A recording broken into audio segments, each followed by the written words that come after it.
मेरी एक आदत है, मैं जब भी किसी के घर काम करने जाती हूँ, सबसे पहले दुपट्टा उतार कर कहीं टांग देती हूँ और फिर आराम से काम शुरू करती हूँ। पिछले हफ्ते ही मैंने एक नया घर पकड़ा था।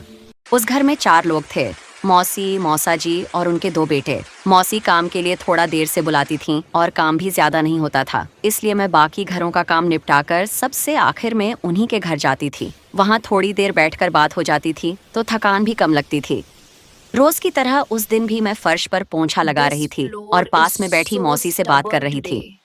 तभी अचानक उन्होंने मुझसे पूछा, सोनम, तू हर जगह ऐसे ही बिना दुपट्टे के काम करती है क्या? मैंने बिना सोचे तुरंत बोल दिया, हाँ हाँ मौसी, मौसी, दुपट्टा लेकर मुझसे काम ही नहीं हो पाता। मौसी थोड़ी देर चुप रहीं, फिर बड़े प्यार से बोली। मैंने जैसे ही नीचे देखा, खुद ही शर्मा गई। कुर्ते का गला काफी खुला हुआ था, अंदर की शमीज तक थोड़ी दिख रही थी। मौसी ने बड़े सलीके से समझाया। इतना कहकर उन्होंने अपनी साड़ी का पल्लू ठीक करके मुझे दिखाया कि खुद को कैसे ढककर रखना चाहिए। उनका अंदाज ऐसा था कि मुझे बिल्कुल अपनी माँ की याद आ गई।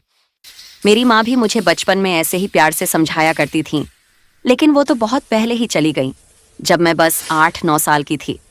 मौसी की बातें सुनकर मेरा गला भर आया।